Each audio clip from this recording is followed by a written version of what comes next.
Umbrella academy के season 2 में हमें देखने को मिलता है कि 5 का प्लान है अपने सभी भाई बहनों को टाइम ट्रेवल करवा के टाइम में पीछे लेकर जाना ताकि वो एपोक्लिप्स को रोक सके। लेकिन काम तब बिगड़ जाता है जब हारग्रीव्स के बच्चे यानी द अम्ब्रेला अकेडमी रैंडमली 1960 से लेकर 1963 के बीच में अलग अलग टाइम पॉइंट में टेलीपोर्ट हो जाते हैं। क्लॉज जो है वो ईयर 1960 में टेलीपोर्ट हो जाता है जहाँ वो किसी स्पिरिचुअल कल्ट का लीडर बन जाता है, मतलब बाबा टाइप बन जाता है। उसका भाई बेन, मतलब उसका मरा हुआ भाई जिसकी बस आत्मा है, वो भी उसी के साथ होता है। एलिसन 1961 में जाती है जहां अपनी वॉइस पावर को यूज करना बंद कर देती है और सिविल राइट्स आंदोलन को ज्वाइन कर लेती है और शादी करती है एक एक्टिविस्ट से जिसका नाम रेमंड होता है। दूसरी ओर लूथर टेलीपोर्ट होता है 1962 में जहां वो अंडरग्राउंड फाइटर बन जाता है और साथ ही बॉडीगार्ड होता है एक गैंगस्टर का। वहीं डिएगो पहुंचता है सितंबर 1963 में जहां उसे किसी मेंटल हॉस्पिटल में बंद कर दिया जाता है क्योंकि वो प्रेसिडेंट जॉन कैनेडी को दुनिया के अंत के बारे में वार्न करता है। वहीं वानिया टेलीपोर्ट होती है अक्टूबर 1963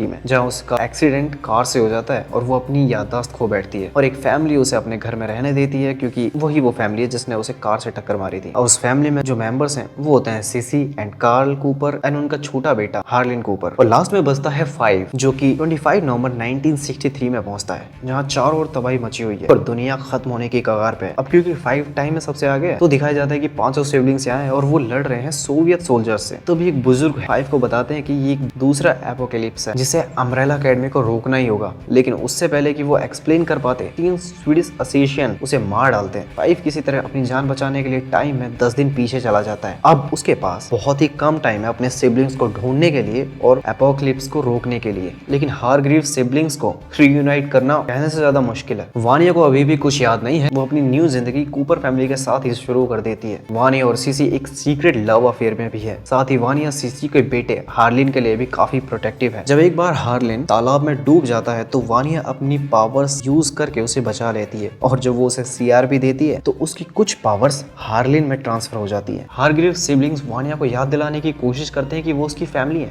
लेकिन वो कूपर फैमिली के साथ ही रहने का मन बना लेती है। क्लॉस उसके पिछड़े प्यार डेव के साथ रहने लगता है और उसे आर्मी में जाने से रोकने की कोशिश करता है क्योंकि फ्यूचर में उसकी मौत होती है और ये बात क्लोज को पता है। डेव फिर भी आर्मी ज्वाइन करता है और इस बात से क्लोज डिप्रेस होकर अपने सिबलिंग्स के पास चला जाता है। वहीं डिएगो मेंटल हॉस्पिटल में है और उसकी बेस्ट फ्रेंड जो कि एक फेलो पेशेंट है जिसका नाम लाइला होता है, वो उसे वहां से बाहर निकालने में मदद करती है ताकि डिएगो जेएफके असोसिएशन को रोक सके और आने वाले एपोक्लिप्स को भी 5 के साथ मिलकर रोक सके। और डिएगो एंड लाइला के बीच में चक्कर चलना भी शुरू हो जाता है, लेकिन अनफॉर्चुनेटली लाइला कमीशन के लिए सीक्रेटली काम कर रही होती है। साथ ही वो हैंडलर की एक अडॉप्टेड बेटी है और हैंडलर अभी जिंदा है जिसने लाइला को डिएगो के और 5 के सीक्रेटली करीब रहने को बोला हुआ है, चाहे उसके लिए उसे कुछ भी करना पड़े। अब जैसे जैसे सिबलिंग्स इकट्ठे होते हैं वैसे वैसे वो अपने फादर यानी सर रेजिनाल्ड हारग्रीव्स के पास्ट वर्जन के पीछे जाते हैं और उन्हें ये पता चलता है कि उसका बाप मैजेस्टिक 12 का मेंबर है जो कि एक शैडो है जो गवर्नमेंट को कंट्रोल करती है क्योंकि वो किसी तरह जेएफके असोसिएशन से भी मिले हुए हैं, इस विश्वास में कि जेएफके ही वो चाबी है जो एपोकैलिप्स को रोक सकती है। तो अब अकेडमी इस मिशन पे होती है कि वो अपने फादर को रोकेंगे और सब ठीक कर देंगे। तभी हैंडलर आती है और अकेडमी के साथ एक अलग डील करने लगती है। जैसा कि हमें सीजन 1 में दिखाया गया था कि हैंडलर के कुछ मिशन सीजन 1 में फेल हुए थे, उसकी वजह से उसे कमीशन में डीमोट कर दिया जाता है। सो अगर 5 कमीशन बोर्ड की शर्तों को मानता है तो हैंडलर उसे एक ब्रीफ केस दे देगी ताकि वो लोग टाइम में वापस 2019 में जा सके जहां कोई एपोक्लिप्स नहीं है। 5 डील मान लेता है। अब उसे बोर्ड के मेंबर को मारना है ताकि हैंडलर फिर से कमीशन के हेड बन जाए, लेकिन अनफॉर्चुनेटली 5 के पास सिर्फ 90 मिनट होते हैं, यानी 90 मिनट होते हैं सिबलिंग्स को इकट्ठा करने के लिए और टाइम ट्रेवल करने के लिए। दूसरी ओर एलिसन एंड रेमंड बाहर जाते हैं और उन्हें स्वीडिश लोगों का सामना करना पड़ता है और एलिसन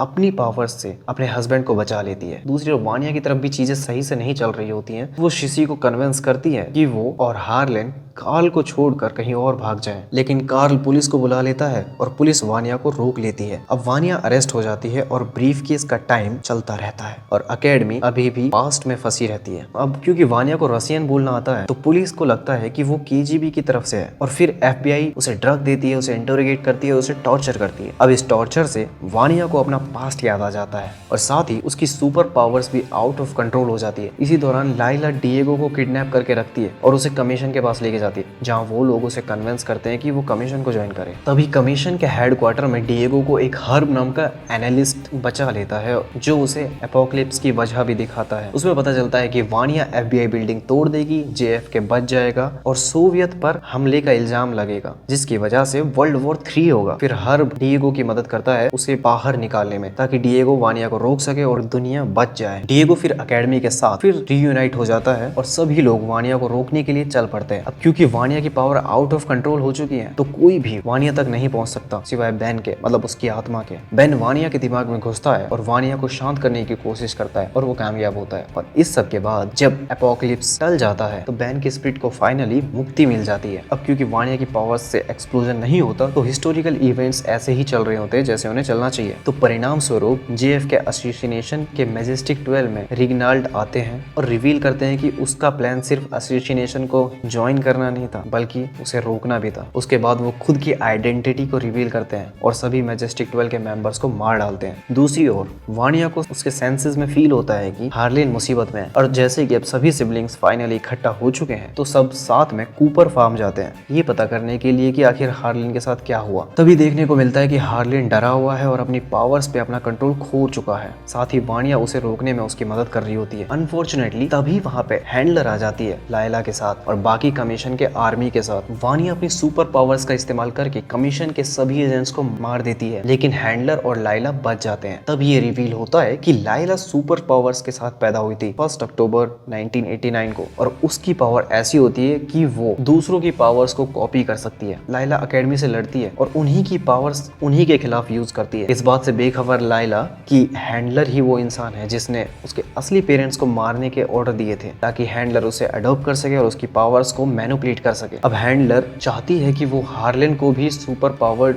हथियार बनाए, लेकिन अकेडमी लायला को समझाने की कोशिश करती है कि हैंडलर ने उसे मैनिपुलेट कर रखा है और उसे अकेडमी का साथ देना चाहिए। उसी दौरान हैंडलर वहां से आती है और सभी को गोली से मार डालती है और सभी मर जाते हैं। अब लेकिन घायल हालत में 5 सभी सिबलिंग्स को उठाता है और किसी तरह टाइम में पीछे चला जाता है ताकि वो अपने सिबलिंग्स को बचा सके। और तभी आखिरी बचा हुआ स्वीडिश सेल आता है और हैंडलर को मार डालता है, ये आरोप लगाते हुए कि हैंडलर ने उसके भाइयों की जान ली थी। उसके बाद हमें दिखाया जाता है कि हर्ब और कमीशन के न्यू हेड ब्रीफ केस लेकर आते हैं और अकेडमी को दे देते हैं ताकि वो लोग वापस 2019 में जा सकें। और लायला अपना ब्रीफ केस लेकर सब कुछ पीछे छोड़कर जाने का फैसला लेती है। दूसरी ओर रेमंड वहीं रहता है ताकि वो सिविल राइट्स के लिए फाइट करे और आंदोलन जारी रखे। और वानी और सीसी अपने रिलेशनशिप को खत्म कर देते हैं, और क्योंकि एक छोटे बच्चे को अकेडमी में शामिल करना बहुत डेंजरस है, तो वो सब कुछ छोड़कर अम्ब्रेला अकेडमी वापस आ जाती है 2019 में और कामयाब रहती है एपोक्लिप्स को रोकने में। उसके बाद हमें दिखाया जाता है कि जैसे ही सिबलिंग्स अपने बचपन के घर में एंटर होते हैं, एंटर करते ही उन्हें महसूस होता है कि वो 2019 में तो है,